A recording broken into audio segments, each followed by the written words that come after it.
Esse vai ser o melhor podcast. Ainda bem que foi no final.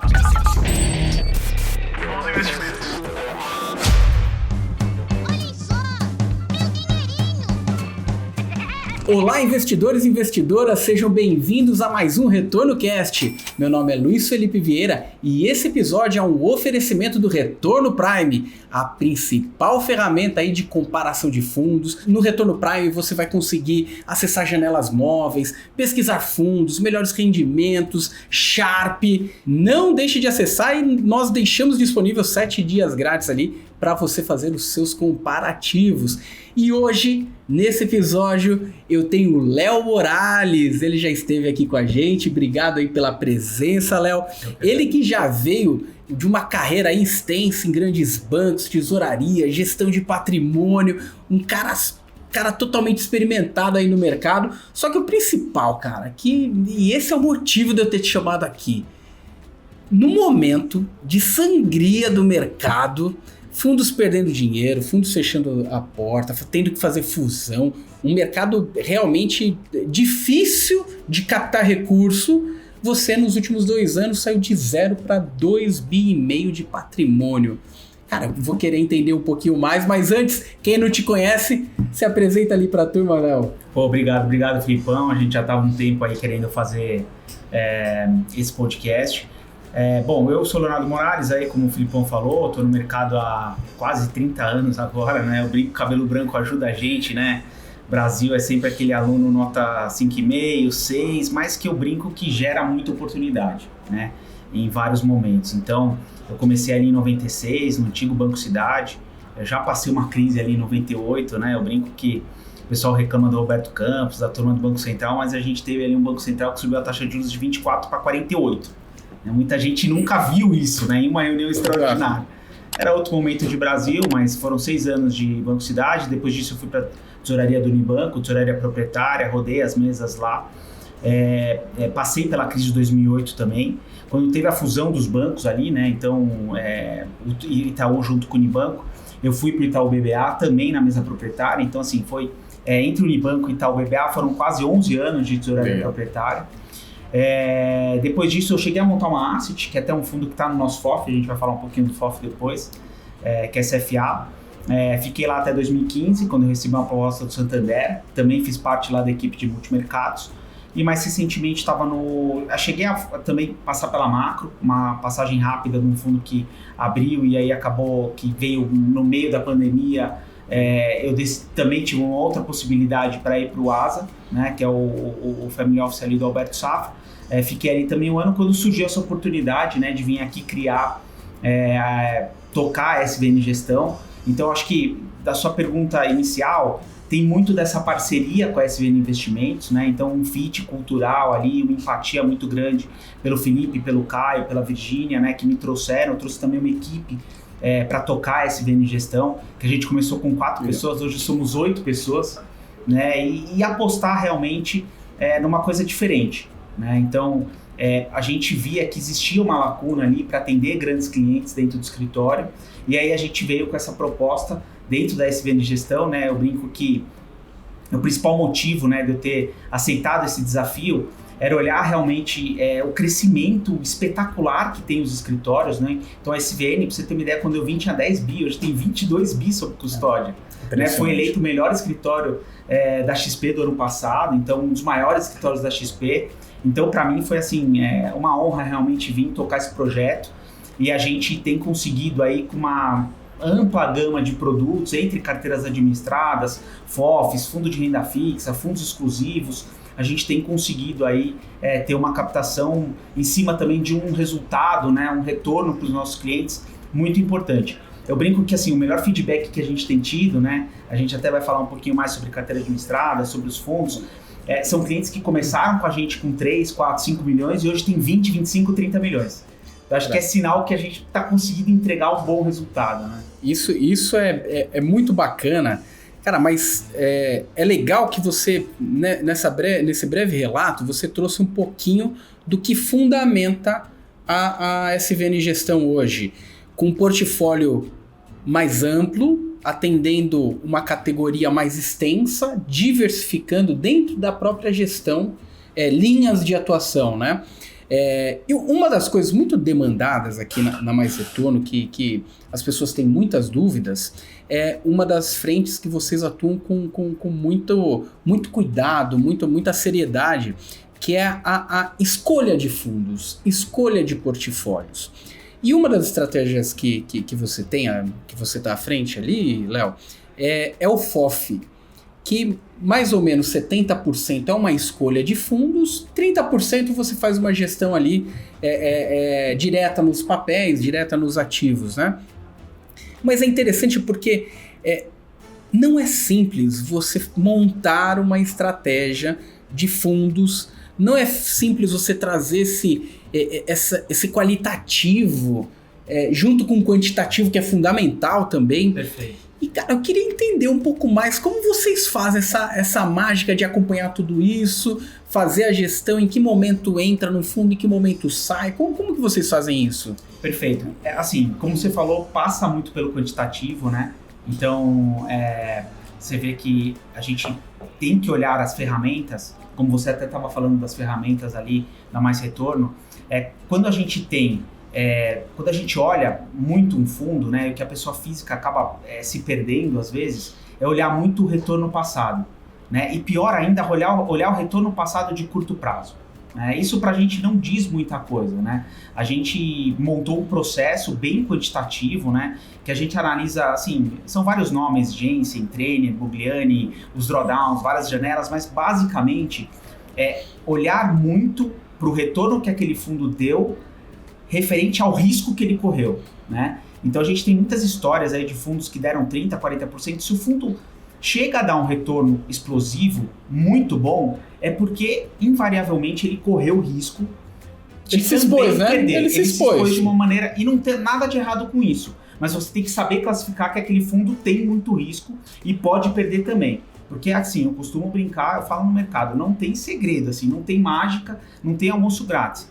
Você quer ter mais retorno? Dá para ter mais retorno. Ou você toma mais risco ou você abre mão de prazo, né? Você não consegue ter liquidez diária, um ativo sem risco, te pagando 115, 120 do CDI, né? Tem que ter se for, foge. Se alguém te oferecer isso, foge. Foge que é pirâmide, é coisa que não faz sentido, né? Então, todo o processo que a gente fez na escolha do fundo, ele passa por um processo quant, né, que a gente analisa principalmente isso. São vários índices, são várias fórmulas que a gente usa, mas basicamente analisar o retorno ajustado ao risco em várias janelas, né? Perfeito. E aí a gente vai para uma parte qualitativa que para mim é muito gratificante, porque assim, nesses quase 30 anos de mercado, assim, eu diria que em muitas gestoras, ou eu conheço o gestor, ou é meu amigo, ou principalmente dentro da gestora, alguém já trabalhou comigo, ou no BBA, ou no Santander, entendeu? Então, assim, eu tenho muito conhecimento das pessoas que estão nas gestoras. Rola muita troca de figurinha. Sejam os analistas, sejam os gestores. Então, isso ajuda muito a gente montar o portfólio inicial. Depois, você tem um outro trabalho, que é o acompanhamento e o dinamismo dentro das carteiras, né? A gente tem as carteiras dos fundos, então, às vezes, a gente vê, por exemplo, que tem uma concentração muito grande de algum papel, a gente monta algum hedge, alguma proteção naquele papel. Se a gente vê que tem muita gente dentro de um setor específico, a gente tenta fazer algum hedge com alguma outra posição. E muitas vezes a gente tem a alocação que vem da parte quant, então para eu aumentar esse fundo nesse percentual, mas às vezes eu uso um pouco do quali. Como eu tenho a carteira, às vezes eu tenho algum fundo que eu sei que eu preciso aumentar, eu sei que ele tem um papel que, invariavelmente, por algum motivo específico, soltou resultado, alguma coisa, num dia tá caindo 10%, 15%. Eu aumento naquele fundo. Legal. Então, assim, isso faz com que a gente consiga entregar uma rentabilidade bacana, a gente tem conseguido entregar, né? É até outra coisa que eu falo, né? Muita gente falou da bolsa. O ano passado, a bolsa foi o melhor ativo para se investir. O FOF deu 26% no ano. Né? Então, baita do resultado. Então, assim, às vezes, né, quando você fala em renda variável, às vezes esse percentual de alocação, um pouco mais, um pouco menos, dependendo da simetria, eu até falo que é comprar quando todo mundo está vendendo e vender quando todo mundo está comprando, que é fácil de falar, mas é difícil de fazer, mas você trabalhar com percentuais de aumento de alocação, e a gente faz isso tanto nas carteiras administradas na parte de renda variável, como nos FOFs também, né? Então a gente, quando tem, obviamente, um movimento de maior aversão a risco, a gente aproveita para aumentar um pouco a alocação. Nem sempre a gente acerta exatamente o ponto, não tem como, a gente não tem bola de cristal, ninguém tem. Não é market timing, não né? É exato, mas a assimetria começa a ficar favorável para a gente, né? Então, mesmo ano passado, para você ter uma ideia, a gente tinha algum caixa, a bolsa bateu 4 vezes perto de 100 mil pontos. 4 vezes. Recompra. A gente aumentava. Quando ela batia perto de 120, a gente diminuía e fazia um pouco de caixa, né? Então, fazer isso, esse ativismo, esse dinamismo, é que faz com que a gente consiga entregar um bom resultado, tanto nas carteiras como nos fundos, quando você olha uma janela de mais médio e longo prazo. E isso é muito legal que você trouxe, porque separa muito aquela ideia da... Você trouxe muito a ideia, né, de diversificação, isso trazida por Markowitz, mas Kahneman, né, que vem e traz o conceito muito mais comportamental, traduz muito isso, né, a separação do que é a gestão profissional e aquele investidor que tem os seus vieses, tem uma série de questões ali que muitas vezes impede ele de tomar uma decisão mais racional por conta de um apego, por conta de uma ancoragem, por conta de uma série de questões ali comportamentais. Sim, do próprio comportamento, né? A gente, é até engraçado você mencionar isso, a gente recebeu muitas carteiras, né? Isso logo que a gente começou as carteiras administradas ali em meio de 22, finalzinho de 22, assim, que tinham muitos papéis, assim, da parte de varejo, educação, que já tinham sofrido, mas que a gente não gostava. E o cliente não conseguia se desfazer. E a gente vendeu tudo. E foi muito bom, porque os papéis caíram muito mais. Exato. Né? Então, você não ter esse apego com uma posição, porque, assim, de novo, gente, mercado é marcado a mercado. A posição é o que a gente tem, o que vale na tela hoje. Né? Não adianta você achar, mas eu comprei a tanto, um dia vai voltar. Não. Assim, eu gosto muito de falar isso para o investidor. Comprei Magalu a 25. É a marcação a mercado, é o que vale naquele dia. Isso vale para renda fixa, isso vale para renda variável, para qualquer coisa, né? É importante que o investidor, assim, que tá ouvindo a gente aqui, que tem dinheiro em outros lugares, sempre peça a marcação a mercado da sua posição, né? Então, assim, porque eu vejo muita gente que às vezes investiu numa taxa pré-fixada de 4 e acha que não perdeu dinheiro. E perdeu muito dinheiro, né? A renda fixa aqui não é fixa, né? Porque a taxa de juros saiu de 2 para quase 14. Né? Foi 200% do CDI num curto período e virou nada. Começou a virar 30, né? Exatamente. Então, assim, aí a pessoa vê aquela reta do pré-fixado e acha que não está perdendo dinheiro ali. E está perdendo dinheiro ali.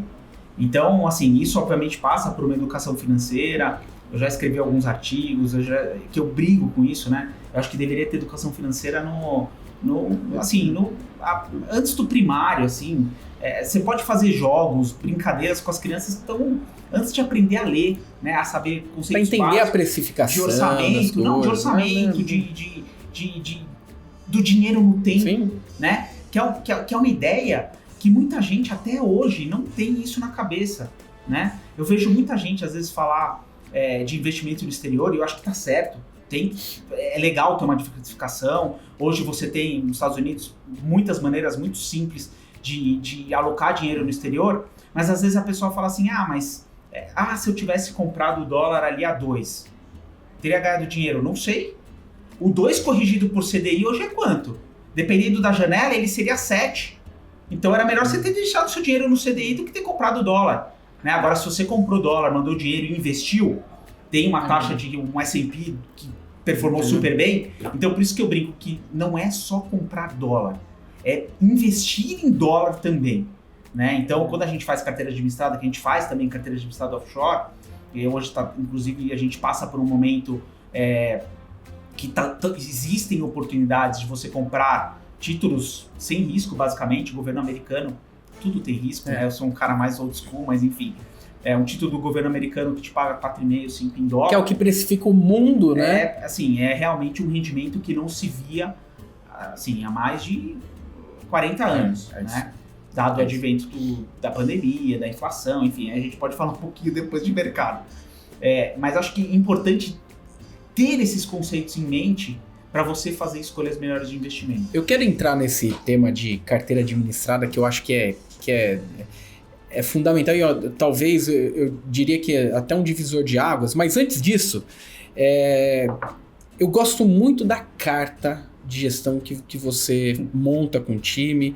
Eu sei que você escreve, pega um pouquinho do sentimento dos gestores que estão junto contigo, elabora ali a carta, mas para mim fica muito claro, principalmente as cartas do FOF, que vocês olham muito para a parte de correlação. Até colocando as camisas ali do time, né? Esse aqui é ataque, esse aqui é meio de campo, esse aqui é a defesa. No final das contas, quando a gente vai para o conceito de diversificação, é basicamente isso, né? Não adianta eu ter um time que eu tenha 11 Messi, 11 Neymar, o Neymar pegando até no gol. Cara, não vai dar certo. Pode marcar gol? Pode, mas vai tomar gol e é capaz de tomar mais gol do que marca. O Felipe Bernardes fez essa referência, né? Uma vez quando eu tinha escrito a carta, que a gente botou lá. E assim, você sabe um detalhe? A gente fez um levantamento do histórico que a gente tem e realmente, quem a gente colocou de goleiro e de defesa vão bem quando o mercado cai e quem a gente colocou de centroavante, atacante, vão bem quando o mercado sobe. Então, assim, não é mais um backtest, é realmente olhando real o que aconteceu e quem protegeu mais o fundo na hora que foi um mercado mais adverso e quem se aproveitou de puxar o fundo para cima quando o mercado estava mais favorável. Né? E o Felipe Bernardes falou muito isso, né? Você precisa ter um Militão ali, você precisa ter o Marquinhos, não adianta botar o Cristiano Ronaldo e o Messi na dupla de zaga. Exatamente. E eu gosto disso aí porque você traduz um pouco do que vocês olham de conceitual, né? O quantitativo, você... Quem não sabe do que eu estou falando, se você colocar ali na plataforma da Mais Retorno, comparação de fundos, se você comparar os fundos e rolloutar, no final vai ter uma tabelinha de correlação. Quanto menor a correlação, significa que mais ele tem proteção, né? Quanto maior a correlação, você está colocando os ovos na mesma cesta. Exatamente. Né? E esse tipo de conceito, falando de perpetuidade, é fundamental para você olhando para algo de longo prazo, né? Ou seja, Perfeito. Você não tem aquela necessidade obrigatória de performar. Até escrevi recentemente algo relacionado a isso, né? Os riscos dos fundos multimercados, que tomaram muito resgate, o custo é alto, só que a receita diminuiu, eles estão com um grande dilema. O que eu faço? Eu tenho que performar, ao mesmo tempo eu tenho que gerar receita.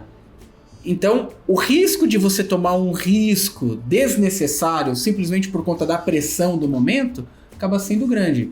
E no final das contas, é isso que não pode acontecer. Não pode, você se perder na parte técnica por conta, muitas vezes, de um conflito de interesse. Acaba sendo um conflito de interesse momentâneo, né?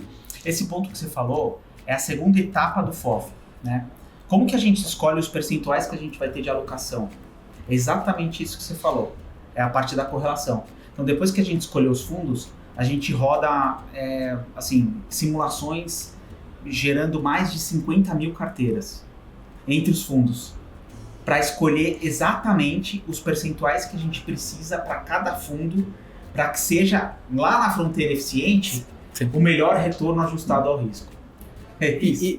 Isso é tecnicamente importantíssimo. Além dessa questão qualitativa de você saber quem é a pessoa, saber quem é o gestor abrir a carteira, porque não adianta você também, tô num fundo A que tem Petrobras, só que no fundo B tem Petrobras e você não quer carregar Petrobras por conta do risco político. Isso, exatamente. Poxa, então, será que isso aí também deve pesar na sua tomada de decisão, o que aumenta a exposição, o que reduz a exposição, né? Sim. A gente olha muito, principalmente concentração, né? Então, quando os fundos estão, todo mundo está indo para os mesmos papéis, da mesma forma. Mas você sabe que é engraçado? Isso é um outro estudo que a gente fez também, agora depois de mais de 2 anos de fundo, né? É engraçado que os fundos que a gente tem, às vezes aparece uma ou outra concentração, mas tem bastante diversificação já dentro dos fundos que a gente escolheu. até por isso. Tem uns que têm característica mais defensiva, tem uns que têm características mais agressivas, tem uns que têm uma característica de mais longo prazo, mais fundamentalistas, tem uns que são um pouco mais táticos. Então acho que até pelas características dos fundos que a gente escolheu para o FOF, a gente consegue ter carteiras mais diversificadas sem precisar mexer tanto quando a gente vê uma concentração. Muito bacana. E Léo, eu queria entrar no mundo dos grandes patrimônios. Naquele mundo dos investidores private, daqueles investidores que têm um volume patrimonial maior e que eu que sou do mercado financeiro há muitos anos, eu lembro que acessar estruturas como hoje essas pessoas têm acesso eram volumes, na época, você falava, cara, é sério que alguém tem isso na física, né? Na época, 100 milhões para acessar algo assim. E hoje, a estrutura ficando cada vez mais acessível para patrimônios com 5, 10 milhões, pessoas acessando esse tipo de estrutura, que acaba sendo algo muito mais alinhado com um projeto, né? Um ponto que eu costumo falar da historinha de evolução, né? Antigamente só tinha os bancos, então você não tinha muito o que fazer, ou você escolhia o CDB do banco, ou escolhia um fundo do banco, porque ele não abria nenhuma outra opção.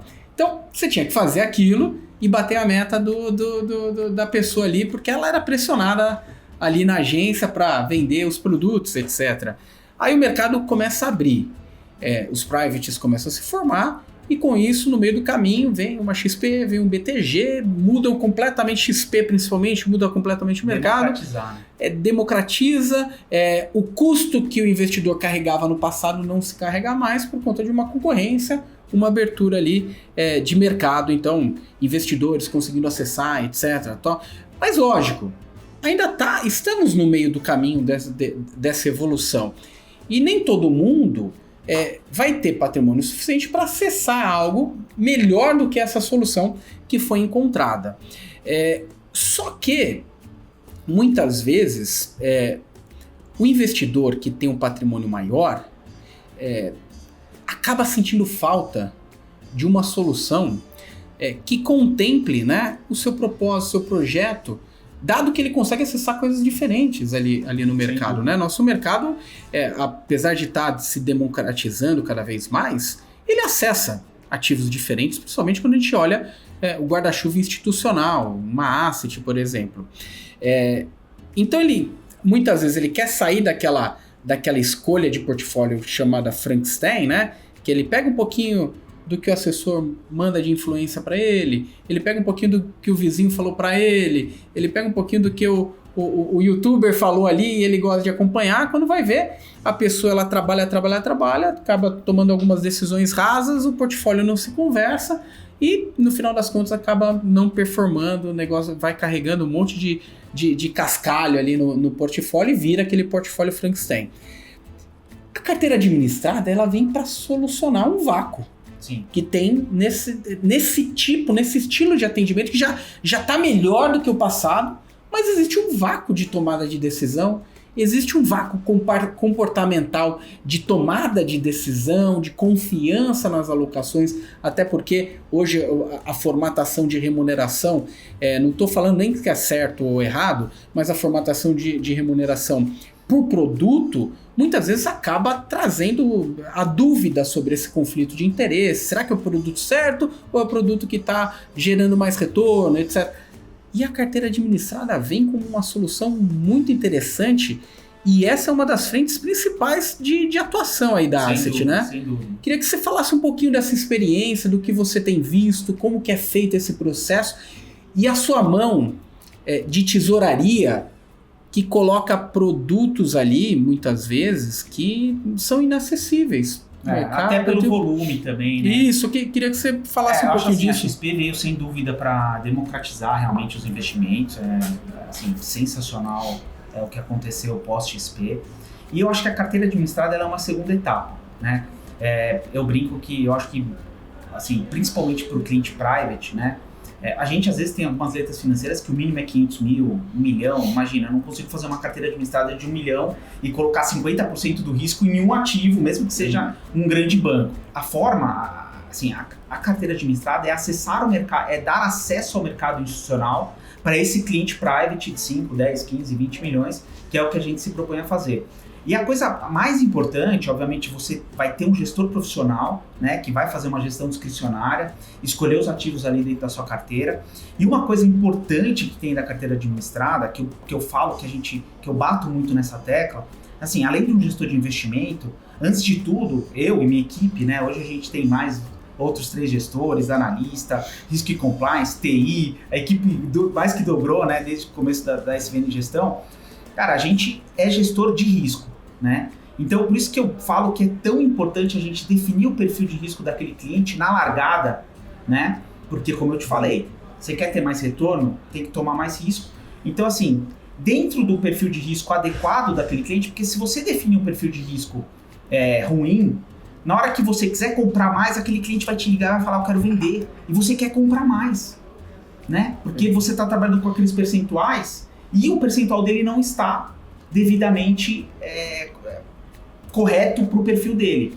Então, definir esse perfil de risco é mais importante. E aí eu falo, não existe prometer rentabilidade. Quem promete rentabilidade foge, não existe também. O que existe? Existe prometer seguir o perfil de risco.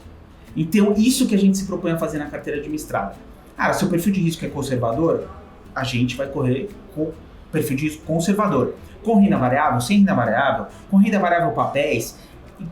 Você conseguir personalizar isso é o que a gente acha que faz de diferente, né? A gente consegue, eu tenho clientes às vezes que a gente fala, eu não quero ativos de determinada cidade.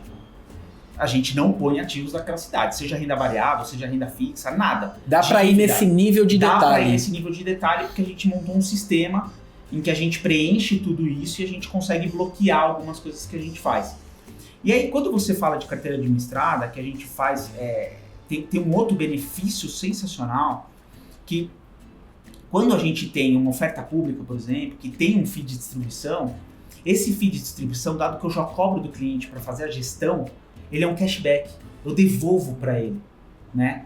Então isso também é uma outra coisa que os clientes têm gostado muito. A gente entra numa oferta, por exemplo, e aí eu vou aqui, diferente de muitos gestores que têm vindo aqui criticar os isentos, eu acho os isentos sensacionais para a pessoa física, né? Você aumentou o mercado de capitais de uma maneira óbvia, começou a ter alguns exageros ali que já foram endereçados, mas você ter a oportunidade de comprar um papel AAA de uma empresa de setor de energia elétrica, uma Eletrobras da vida, te pagando IPCA mais 6,30, 6,40, 6,5, isento. Você está falando que quando você faz o gross-up do imposto é um IPCA mais 8. Se você paga para um fundo ainda 2, é IPCA mais 10. Quem vai te dar IPCA mais 10 numa janela de 3, 4, 5 anos? Então a gente gosta de trabalhar muito com os papéis isentos dentro das carteiras.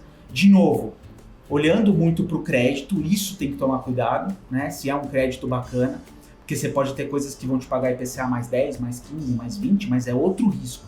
E isso a pessoa física tem que tomar cuidado e isso o gestor profissional faz para ela. Perfeito. A gente, dentro da carteira administrada, tem uma análise de crédito, tem um gestor de crédito dentro da SVN Gestão, tem um analista de crédito, que está olhando, a gente olha para renda variável, mas a gente aproveita e olha para crédito também. Perfeito. Né? Então isso acaba fazendo com que a gente consiga fazer as melhores escolhas, diluir bem essa carteira de crédito de isentos, combinar com a parte de renda variável e com uma parte de renda fixa, principalmente em produtos que às vezes o cliente não tem acesso numa plataforma. Uma letra financeira às vezes subordinada, que paga uma taxa melhor. Então a gente consegue aí montar um portfólio para o cliente que vai ter todas as caixinhas lá, pode ter em determinados momentos mais pré, mais IPCA, mais CDI+, mais percentual do CDI, mais renda variável. Esses percentuais a gente consegue ter um dinamismo conforme a gente enxerga a simetria dentro do mercado para, de novo, dentro do perfil de risco dele, gerar um retorno adequado. E como você está vendo, porque é nítido o aumento de demanda por esse tipo de estrutura. Inclusive, muita gente se desfazendo de fundo exclusivo para acessar esse tipo de alternativa, porque acaba não capturando no exclusivo os isentos, e os exclusivos acabam, aquele que não tem 67% de renda variável, acaba tendo come cotas a partir de agora, né? Para onde você está vendo que esse mercado vai? De fato é o futuro olhar para quem tem grande patrimônio, tá mais alinhado para uma carteira administrada? Por quê? O sentimento que eu tenho, as pessoas, talvez pelo nosso histórico aqui no Brasil, as pessoas têm muito receio de delegar a função de tomada de decisão. E esse receio atrapalha na tomada de decisão. Porque vamos pegar um executivo, um advogado, trabalha, tem pouco tempo para se dedicar para investimento, ele concentra a tomada de decisão, naquele curto espaço de tempo ele tem que decidir, no final das contas ele tem aquele viés de controle, né? Mas acaba que a decisão acaba sendo muito superficial, não algo compensado, não algo ajustado.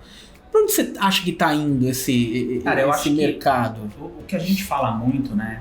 Cara, você tem lá advogados super bem-sucedidos, vão lá, fazem o trabalho e tal, cobram por aquele serviço, né? Médicos.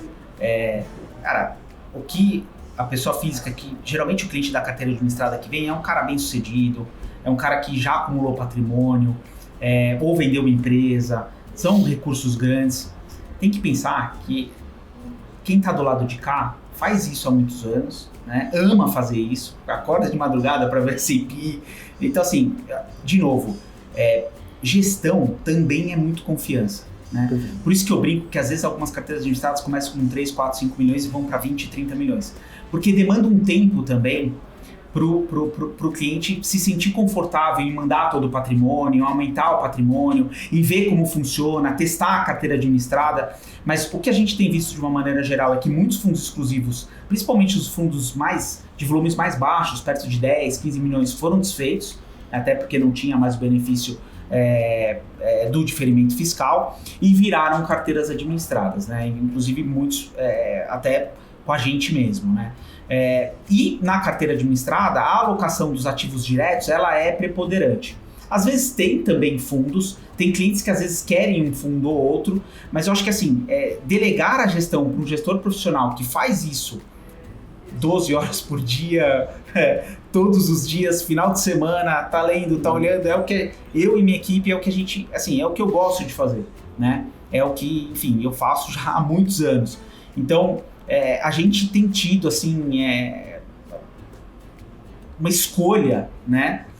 Muito favorável por esse processo de carteira administrada, delegando realmente para o gestor profissional, porque é isso que você falou, o médico, o advogado não tem tempo, né? Às vezes o cara, assim, às vezes passou a oportunidade, né? A oportunidade, às vezes, a gente teve aqui, agora recentemente, assim, a curva de juros, e aí a gente emendando um pouquinho de mercado, que eu sei que o seu público gosta. A gente passou ali de vários cortes, primeiro nos Estados Unidos, né? A gente começou um ano que tinha uma perspectiva de 7 cortes na taxa de juros, a gente até achava exagerado isso, por causa dos números de inflação. O núcleo de inflação dos Estados Unidos chegou a rodar abaixo da meta lá de 2% no final do ano passado. E aí os números mais fortes esse ano colocaram a pulga atrás da orelha, continuaram vindo mais fortes, e aí fez com que os 7 cortes que tinham virassem quase nenhum, que também pareceu exagerado. É um negócio que o Marx fala do pêndulo para um lado e pêndulo para o outro. E aqui um pouco a mesma coisa, né? A gente chegou a ter uma taxa terminal que teve gente que falou em 7,5, também me parecia muito exagerado. O mercado nunca precificou, nunca comprou, mas tinham muitos cortes na taxa de juros. Mas assim, a gente veio para esse corte de 25 e mais nenhum corte. Perfeito. O mercado chegou a precificar. Por quê? Porque eu acho que teve muito stop de muito fundo multimercado também, que desencadeou, escrevi isso na carta do FOF Non Bias, desencadeou um stop geral em papéis também na bolsa, papéis que eram ligados a juros. Então você pega os small caps, nos Estados Unidos e no Brasil caíram 8% no mês passado. Então abriu uma janela de oportunidade, né, em que a gente aproveitou e quem faz isso na pessoa física? Não consegue muitas vezes enxergar esse movimento, essas nuances de mercado que se você não estiver atento você não captura, né? Logicamente isso é uma fração daquilo que vocês fazem, né? Mas isso aí faz muita diferença, conforme você vai agregando, opa, isso aqui vai trazer 0,5% a mais no ano do PL. Esse aqui mais 0,5%. Quando você vai somando, realmente você vai se distanciando de um benchmark, né? Mas uma coisa que você perguntou que eu não te respondi, desculpa te cortar, para onde um pouco está indo esse dinheiro, né? E realmente a gente até teve sorte, de abrir um fundo de renda fixa no pior momento da renda fixa, né? Então a gente até tem um histórico rodando aí mais de 125 do CDI aí desde que abriu, que é um fundo de renda fixa, um prazo curto, 5 dias úteis, que tem crédito privado, mas a gente se beneficiou, obviamente, de um fechamento de spread, porque muito dinheiro que saiu de multimercado, que saiu dos fundos exclusivos, que saiu de outros lugares, da própria bolsa, foram para crédito privado. Seja via fundos, o nosso fundo mesmo captou, hoje ultrapassou a marca de 800 milhões no fundo, é um fundo já grande de renda fixa, crédito privado, mas também para o crédito privado direto. Então esses spreads diminuíram muito, né? A gente está até num nível de caixa maior do que a gente já teve no passado, dado todo esse fechamento de spread, que talvez continue mais um tempo, né? Mas que também está sendo muito comprimido, porque é isso, né? A pessoa física vai tudo para um lado, depois vai tudo para o outro, então a gente tem que tentar surfar, obviamente, quando a gente acha que tem espaço, né? E o nosso fundo de crédito privado surfou muito bem isso, mas a gente agora está começando a vender algumas coisas, a fazer um pouco mais de caixa, porque assim, a gente sabe que a qualquer momento pode ter algum outro momento de um pouco mais de estresse, e aí seria interessante você ter caixa para aproveitar essas oportunidades, né? Então, no crédito, a gente acha que muito do dinheiro foi realmente para a parte de crédito, mas esses spreads fecharam muito, né? Tinha letra financeira que negociava a CDI mais 3, que foi para CDI mais 1,5. São 150 vezes de fechamento de spread de crédito. No curto prazo, né? Num espaço curto de tempo, né? Então, e isso a gente está acompanhando, o gestor profissional está acompanhando, diferente um pouco do que você falou, do médico, do advogado, da pessoa física. Perfeito.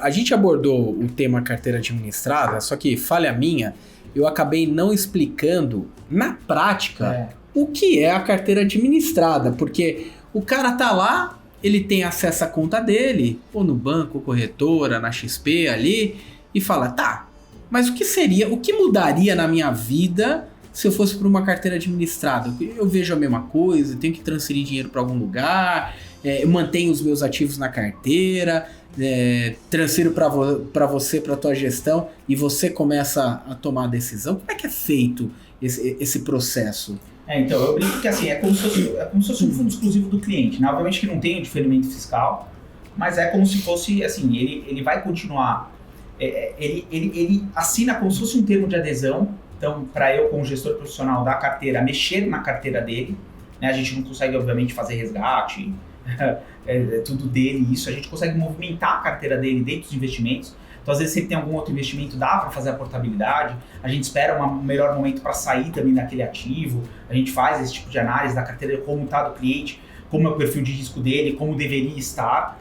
Mas, basicamente, é delegar para um gestor profissional, né? Então, para esse grande gestão, para mim e para minha equipe, movimentar a carteira dele dentro de um perfil de risco que a gente define antes, com alguma discricionalidade, alguma personalização que ele não queira ter ou que ele queira ter. Às vezes o cliente tem um fundo que ele não quer resgatar, ele quer manter aquele fundo, a gente pode manter aquele fundo, não tem problema nenhum, né? A gente faz a gestão da outra parte, em que a gente vai poder fazer movimentação, renda fixa, renda variável, ativos offshore, enfim, tudo a gente consegue fazer.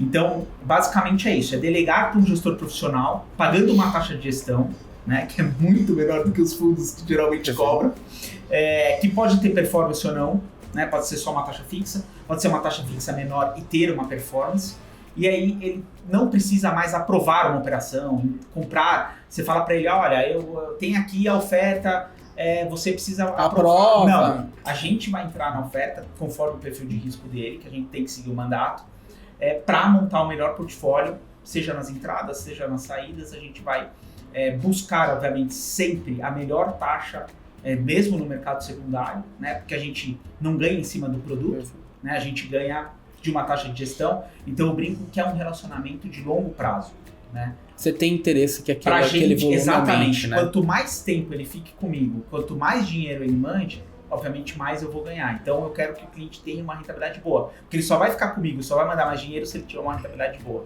Perfeito. E, Léo, como que essas pessoas se interessaram, viram? Como que elas te seguem? Como que você tá nas redes sociais? Se quiserem mais informações, que você é ativo, que você nas redes sociais, como que o pessoal te encontra? Eu tenho o Twitter, né, que eu já fui mais ativo, na verdade, que tem lá o Léo Gragnano, Léo, Gragnano. Mas assim, o principal é a SVN mesmo, a SVN Gestão. Então tem o site da SVN Gestão, www.svngestão.com.br. A própria SVN Investimentos, os assessores da SVN Investimentos também são um canal para a SVN Gestão e para a carteira administrada. Então tem mais de 400 assessores na SVN pelo Brasil todo. No Instagram eu também tenho o leo.gragnano, que às vezes que a gente divulga as cartas. Mas assim, no site também a gente divulga, no LinkedIn também eu tenho bastante seguidores, mas principalmente para divulgar o material que são as cartas, quando tem alguma movimentação que eu gosto de colocar, investimento estrangeiro, algum áudio que a gente faz específico, seja de momento, áudio, momento, guerra. Você lembra, a gente fez aquele podcast da guerra que deu, sei lá, mais de 10 mil visualizações. Exatamente. A gente fez no meio da guerra. Então, mas acho que o principal canal é a SVN Investimentos, a própria SVN Gestão via o site, são os canais aí para entrar em contato com a gente. Ô, Léo, valeu demais, cara, esse bate-papo aí. Obrigado pela participação. E você que nos ouviu aí, ouviu através do YouTube, se tiver alguma dúvida, quiser falar com o Léo, manda aqui nos comentários, manda pra gente também no retornocast@maisretorno.com, que a gente aborda aí o Léo, manda a resposta aí pra você. Conte com a gente pra gente ser esse interlocutor aí do mercado. Obrigado vocês que nos acompanharam até aqui. Até a próxima, pessoal.